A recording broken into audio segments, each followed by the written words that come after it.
오늘의 말씀의 제목은 하나님과 제사로 언약한 성도. 본문 말씀은 시편 50편 5절입니다. 이르시되 나의 성도를 내 앞에 모으라. 곧 제사로 나와 언약한 자니라 하시도다. 나의 성도를 내 앞에 모으라. 곧 제사로 나와 언약한 자니라.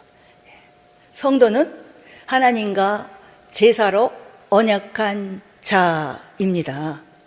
한마디로 성도인 우리는 하나님께 제사, 곧 예배 드리기 위해 창조되었고 구원받았다는 것입니다. 예배는 창조의 목적이라는 것입니다. 자, 오늘의 본문 말씀 시편 50편 5절입니다. 이르시되 나의 성도를 내 앞에 모으라. 곧 제사로 나와 언약한 자니라 하시도다. 오늘날 하나님께 예배드리고 있는 성도들 가운데 하나님께서 허락하시는 복과 은혜 가운데 즐겁게 신앙생활하는 이들이 있는가 하면 고통과 저주 가운데 신앙생활이 무거운 짐과 같이 여겨지는 이들도 있습니다. 왜일까요? 같은 예수님을 믿으면서도 그처럼 삶이 제각각 다른 이유는 무엇일까요? 물론 여기에는 여러 가지 이유가 있을 수 있습니다. 그러나 가장 근본적인 이유는 창조의 목적, 곧 구원의 목적을 잊어버렸기 때문입니다. 성도가 성도다운 삶을 살고 복이 넘치는 신앙생활을 하기 위해 교회적으로나 성도 개개인이 가장 먼저 해결해야 할 일은 창조의 목적, 곧 구원의 목적을 회복하는 것입니다. 자, 오늘의 본문 말씀 시편 50편 5절입니다. 이르시되 나의 성도를 내 앞에 모으라. 곧 제사로 나와 언약한 자니라. 성도인 우리는 하나님께 제사, 곧 예배 드리기 위하여 창조되었고 구원받았다는 것입니다. 이것은 성경 전체를 통해 알 수 있습니다. 첫 번째, 하나님께서 사람을 창조하신 목적. 두 번째, 하나님께서 이스라엘 민족을 애굽에서 구원하여 내신 목적. 세 번째, 하나님께서 그리스도의 피로 우리를 죄와 사망에서 구원하신 목적은 하나님을 섬기게 하기 위함이며 그것은 하나님께 제사, 곧 예배 드리는 것입니다. 그래서 성경은 그리스도의 피로 구속한 성도를 가리켜 하나님과 제사로 언약한 자라고 말씀하고 있습니다. 시편 50편 5절에서 6절입니다. 이르시되 나의 성도를 내 앞에 모으라. 곧 제사로 나와 언약한 자니라 하시도다. 하늘이 그 공의를 선포하리니 하나님 그는 심판장이심이로다. 가로 열고 셀라 가로 닫고. 심판장이신 하나님은 제사로 언약한 성도를 심판하십니다. 즉 교회 안에서 하나님을 섬기는 자와 섬기지 않는 자를 분별하신다. 심은 대로 거두게 하시고 행한 대로 갚으시는 것이 공의의 하나님이십니다. 하나님께 제사, 곧 예배 드리는 것은 하나님께서 세상에 사람을 창조하신 목적입니다. 그러므로 예수 믿는 성도들의 삶의 중심에는 항상 이 예배가 자리 잡고 있으며 교회의 가장 중요한 역할 또한 하나님께 예배 드리는 것입니다. 이 예배의 성공과 실패는 우리 삶의 성공과 실패를 좌우한다고 해도 과언이 아닙니다. 더 나아가 주님 앞에 설 때에는 생명의 부활과 심판의 부활로 각각 나오게 됩니다. 영생이냐 영벌이냐, 즉 천국이냐 지옥이냐로 나누어지게 된다는 것입니다. 그런데 예수 믿는 대부분의 사람들이 이 사실을 관과한 채 신앙생활을 하고 있습니다. 하나님께서 그리스도의 피로 자신을 구원하신 것은 단지 천국으로 인도하시기 위함이라고 생각할 뿐 하나님을 섬겨야 한다는 것에 대해서는 잘 알지 못하고 있는 것 같습니다. 하나님께서 독생자 예수 그리스도를 참혹한 십자가의 죽음에 내어놓으면서까지 죄로 죽었던 우리를 구원하신 것은 천국을 유업으로 주시기에 앞서 하나님을 섬기게, 즉 예배 드리게 하기 위함이라는 것입니다. 자, 오늘의 본 말씀 시편 50편 5절입니다. 이르시되 나의 성도를 내 앞에 모으라.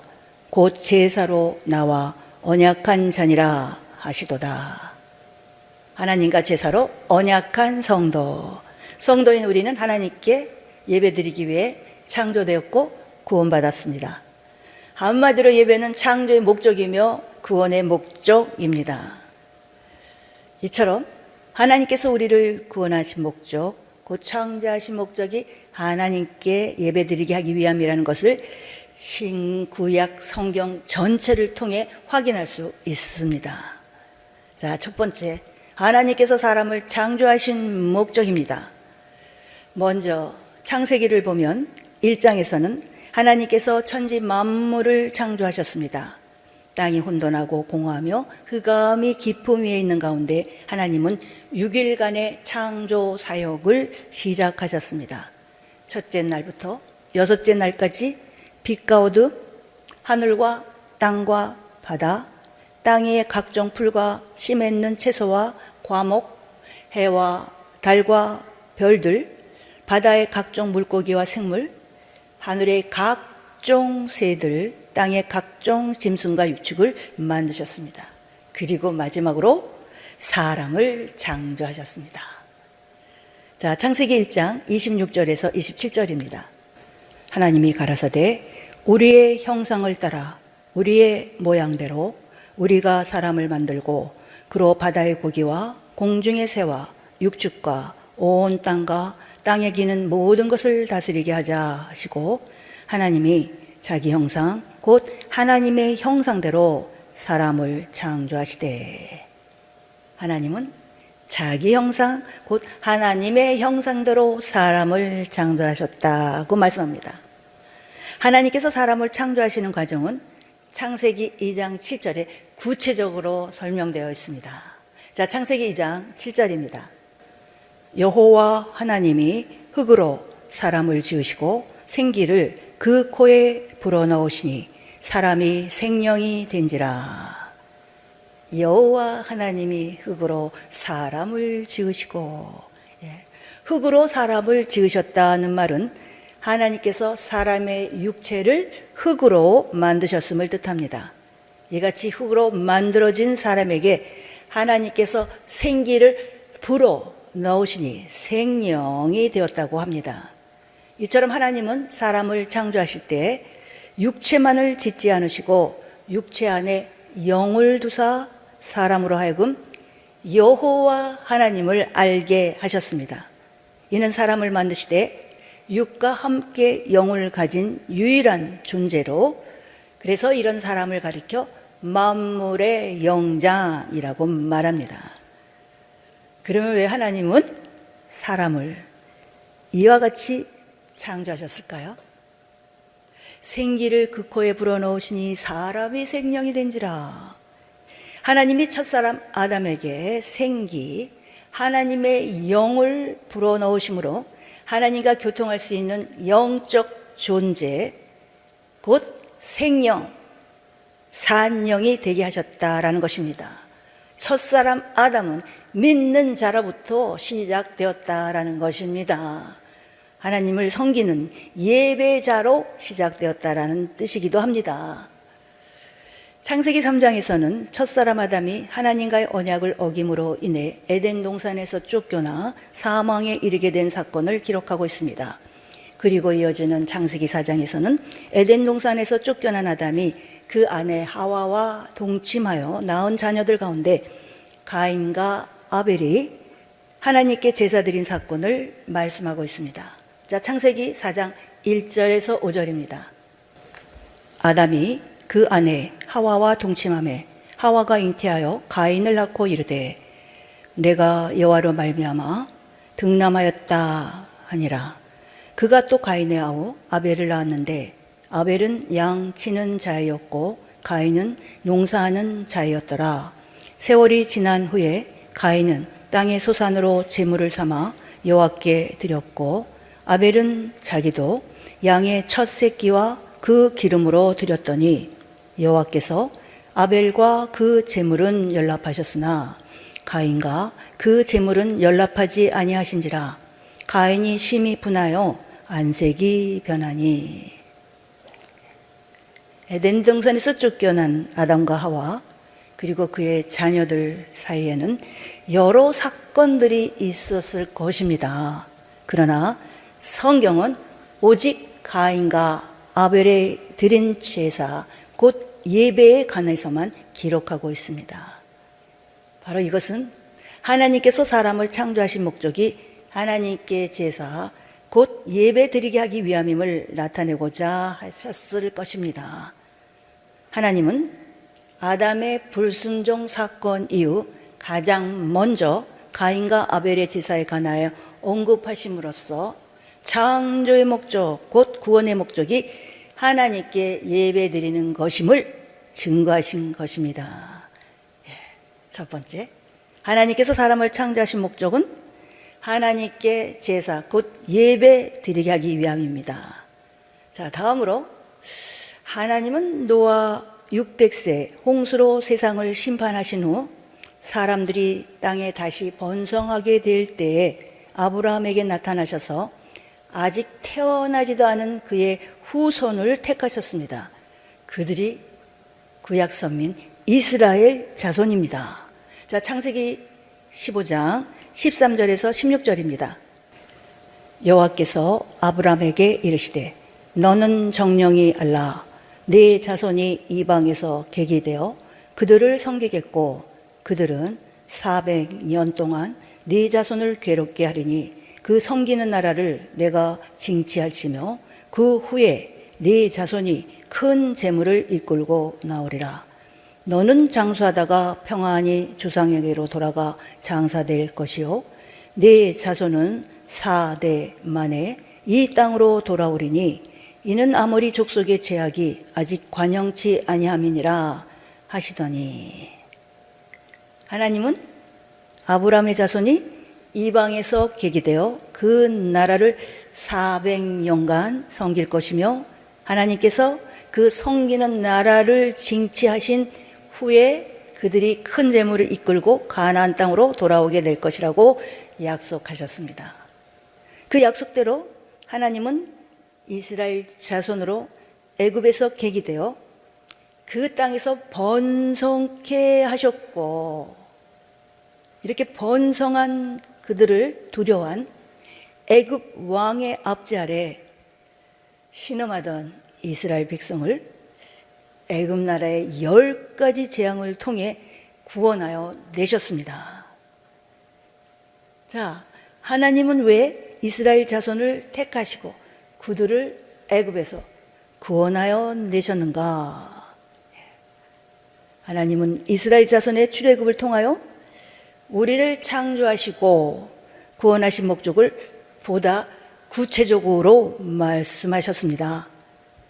출애굽기는 이스라엘의 출애굽 역사를 기록한 책입니다. 구속사적 관점에서 볼 때 애굽에서 종살이한 이스라엘 자손은 첫사람 아담의 불순종으로 말미암아 죄의 종이 되어버린 우리를 의미하며 그들의 출애굽은 죄에서의 구속 곧 죄 사함을 의미합니다. 또한 성경은 애굽에서 나온 이스라엘 백성이 머물러 있던 광야를 광야교회라고 말씀하고 있으며 가나안을 안식이라고 기록하고 있습니다.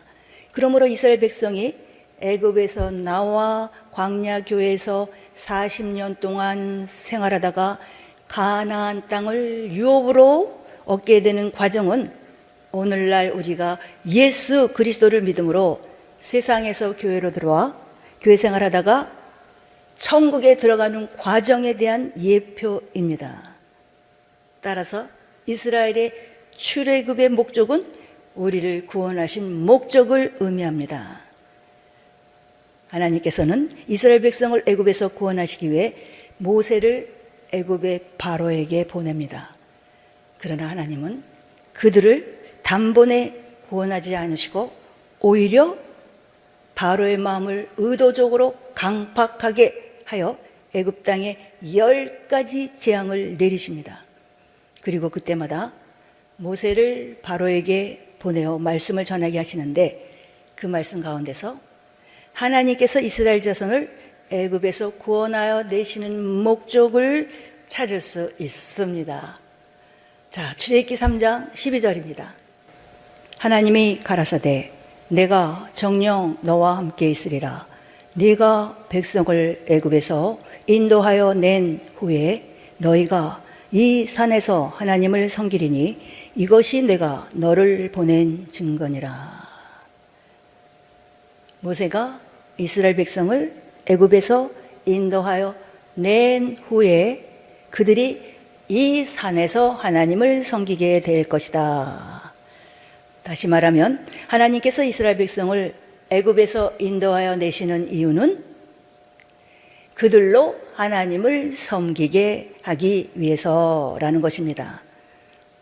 하나님께서는 바로가 이스라엘 백성을 내어줄 때까지 모세를 통해 이 말씀을 계속해서 전하십니다. 자, 출애굽기 7장 16절입니다. 여호와께서 나를 왕에게 보내어 이르시되 내 백성을 보내라. 그들이 광야에서 나를 섬길 것이니라 하였으나 이제까지 네가 듣지 아니하도다. 출애굽기 8장 1절 여호와께서 모세에게 이르시되 너는 바로에게 가서 그에게 이르기를 여호와의 말씀에 내 백성을 보내라. 그들이 나를 섬길 것이니라. 출애굽기 8장 20절 여호와의 말씀에 내 백성을 보내라. 그들이 나를 섬길 것이니라. 출애굽기 9장 1절 여호와께서 말씀하시기를 내 백성을 보내라. 그들이 나를 섬길 것이니라. 출애굽기 9장 13절 여호와의 말씀에 내 백성을 보내라. 그들이 나를 섬길 것이니라. 출애굽기 10장 3절 내 백성을 보내라.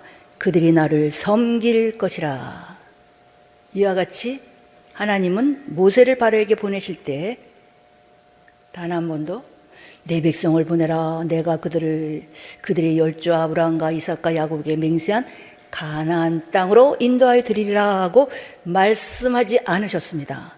매번 동일하게 내 백성을 보내라. 그들이 나를 섬길 것이니라 라고 말씀하셨습니다. 이는 무엇을 의미합니까? 하나님께서 이스라엘 자손을 애굽에서 구원하신 목적이 가나안 땅을 기업으로 주시기에 앞서 그들로 먼저 하나님을 섬기게 하기 위함입니다.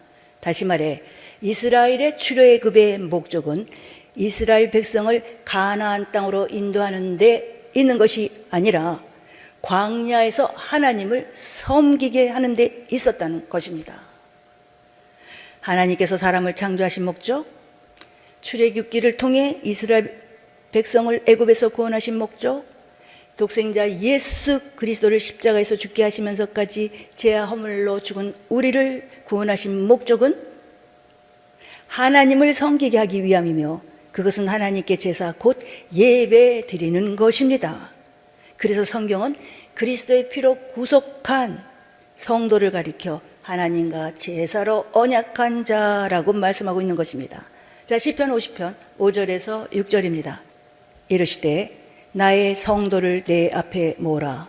곧 제사로 나와 언약한 자니라 하시도다. 하늘이 그 공의를 선포하리니 하나님 그는 심판장이시미로다. 가로 열고 셀라 가로 닫고.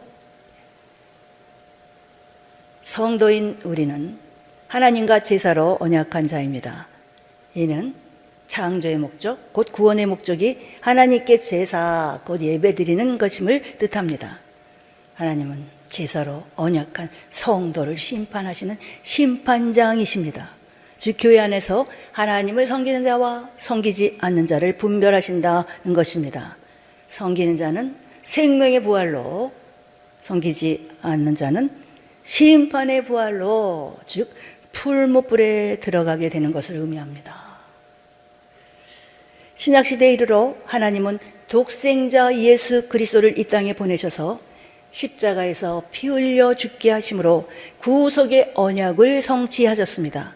그 은혜로 말미암아 누구든지 그의 이름을 믿으면 구속, 곧 죄 사함을 받고 하나님의 자녀가 되는 권세를 받게 됩니다.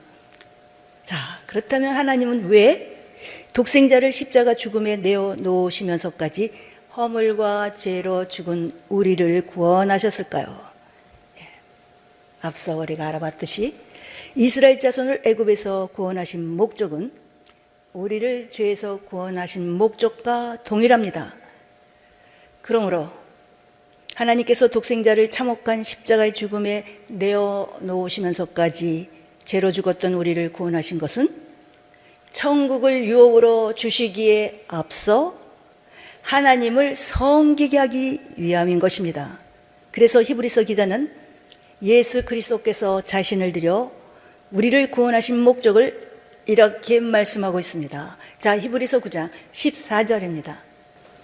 하물며 영원하신 성령으로 말미암아 흠 없는 자기를 하나님께 드린 그리스도의 피가 어찌 너희 양심으로 죽은 행실에서 깨끗하게 하고 살아 계신 하나님을 섬기게 못하겠느뇨. 구약시대에는 짐승의 피를 드림으로 하나님의 백성을 다시 거룩하게 하여 하나님을 섬기게 하였거든 하물며 흠 없으신 예수 그리스도께서 자기 육체를 하나님께 드린 그 피가 우리를 죽은 행실에서 깨끗하게 하고 살아 계신 하나님을 섬기게 하지 못하겠느냐? 섬기게 할 수 있다라는 것의 강조입니다. 바로 이것은 그리스도께서 자기의 육체를 들여 그 피로 우리를 구원하신 목적은 살아계신 하나님을 섬기게 하기 위함이라는 말과 같습니다. 자, 신약시대 예배대 성경은 요한복음 4장에 보면 수가성 여인이 우물에 물을 기르러 왔다가 예수님을 만나 대화하는 장면이 나옵니다. 여인은 자신에게 물을 달라고 청하는 이가 자신의 모든 과거와 현재를 알고 있자 이렇게 묻습니다. 자, 요한복음 4장 20절입니다. 우리 조상들은 이 산에서 예배하였는데 당신들의 말은 예배할 곳이 예루살렘에 있다 하더이다. 당시 남유다 백성은 예루살렘 성전에서 예배하였으나 북이스라엘 백성들은 산에서 예배하고 있었습니다. 이 사마리아는 북이스라엘의 중심지로 수가는 그 중에 한 성이었습니다. 여인은 예수님이 선지자로 여겨지자 이처럼 가장 먼저 예배관에 질문하였던 것입니다. 그런데 이 여인의 물음에 예수님은 무엇이라고 대답하십니까? 자, 요한복음 4장 21절입니다.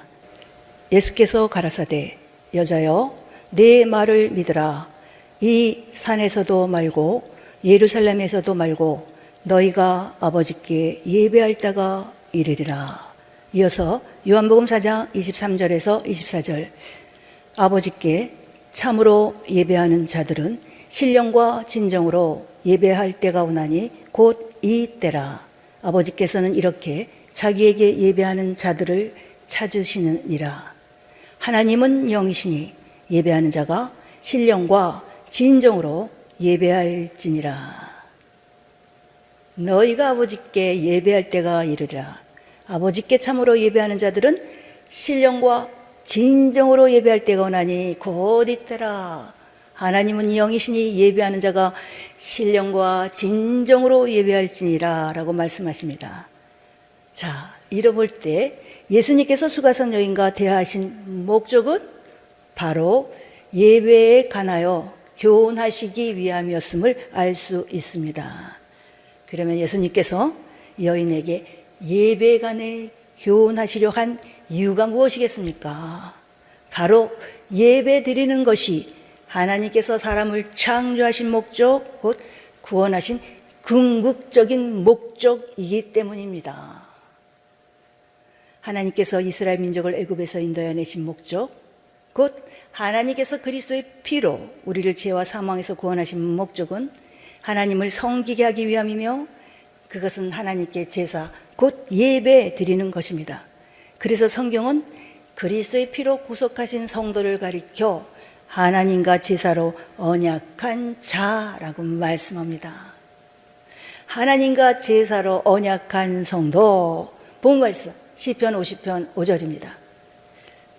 이르시되 나의 성도를 내 앞에 모으라, 곧 제사로 나와 언약한 자니라 하시도다. 성도인 우리는 하나님과 제사로 언약한 자입니다.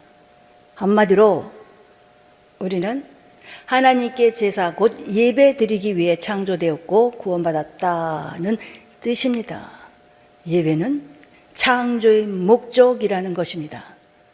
한마디로 우리는 하나님께 예배 드리기 위해 창조되었고 구원받았다는 뜻입니다.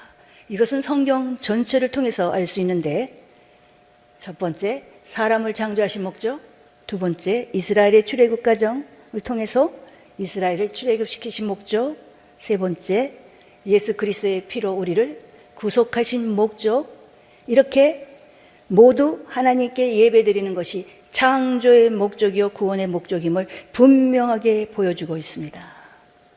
구속사적 관점에서 이스라엘의 출애굽은 구속, 곧 죄사함을 의미한다고 하였습니다. 따라서 이스라엘의 출애굽의 목적은 하나님께서 그리스도의 피로 우리를 구속하신 목적과 동일하며, 그 목적은 하나님을 섬기게 하는 데 있음을 알 수 있습니다. 그래서 히브리서 9장 14절에서는 그리스도의 피가 우리 양심으로 죽은 행실에서 깨끗하게 할 뿐만 아니라 살아계신 하나님을 섬기게 할 수 있다라고 말씀하고 있습니다. 그러므로 그리스도의 피로 구원받았음을 진심으로 믿는다면 반드시 살아계신 하나님을 섬겨야 합니다. 하나님의 은혜로 구원받은 성도는 창조의 목적대로, 우리를 구속하신 목적대로 하나님을 섬기는 삶, 곧 하나님께 예배하는 삶을 살아야만 합니다. 우리의 신앙생활의 결국이 무엇입니까? 믿음의 결국, 곧 영원 구원을 받는 것입니다. 그러므로 우리가 살아 숨쉬는 동안 하나님께 예배드림이 가장 큰 기쁨이요 축복인 것입니다. 우리는 하나님과 제사로 언약한 성도입니다. 아멘.